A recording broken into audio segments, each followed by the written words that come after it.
আলহামদুলিল্লাহ রাব্বিল আলামিন ওয়াসসালাতু ওয়াসসালামু আলা নাবিয়িনা মুহাম্মদ ওয়া আলিহি ওয়া আসহাবিহি আজমাইন, আম্মা বাদ।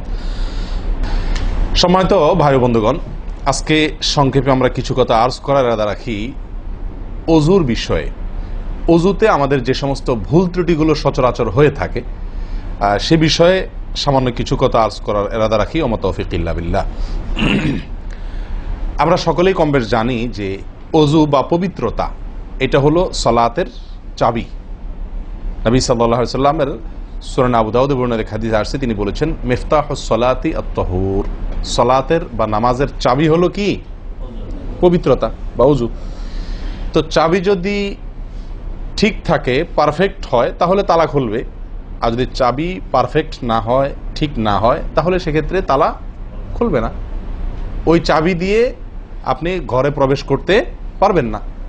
মনে করুন জান্নাত হলো আমার ঘর বা গন্তব্য, ঢুকতে হলে আমাকে সালাতের তালাটুকু খুলে ঢুকতে হবে, অর্থাৎ সালাত পড়ে ঢুকতে হবে, আর তার চাবি হলো পবিত্রতা। তাহলে পবিত্রতা চাবি, তার তালা হলো সালাহ, আর সালাহ পড়ে আমি ঢুকতে চাচ্ছি জান্নাতে। তাহলে আমার শেষ গন্তব্যে, অর্থাৎ আমি যে জায়গাটা যেতে চাচ্ছি সেই জায়গায় জান্নাতে যেতে হলে আমার সালাত ঠিক হতে হবে, আর সালাত ঠিক হতে হলে তার চাবি ঠিক থাকতে হবে। তালা ঠিক থাকতে হলে, তালা খুলতে হলে চাবি ঠিক থাকতে হবে।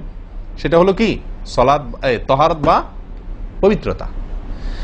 তো পবিত্রতার সবচাইতে কমন পবিত্রতা হলো ওযু।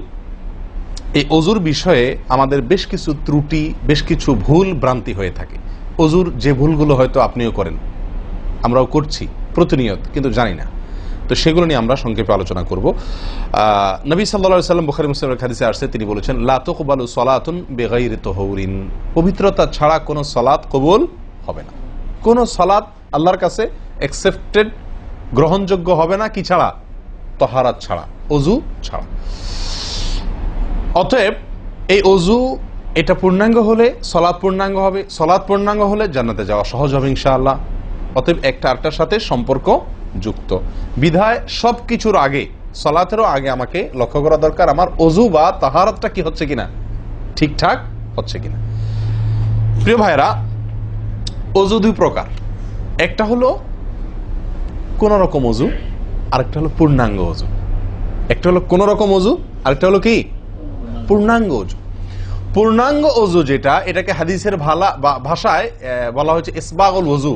পূর্ণাঙ্গভাবে ওযু করা, এটাকে বলা হয়েছে ইসবাগুল ওযু, অর্থাৎ ওযুকে পরিপূর্ণভাবে করা। আরেকটা হলো যেন তেন ভাবে, কোন কোন রকম ভাবে ওযু সেরে ফেলা। আমরা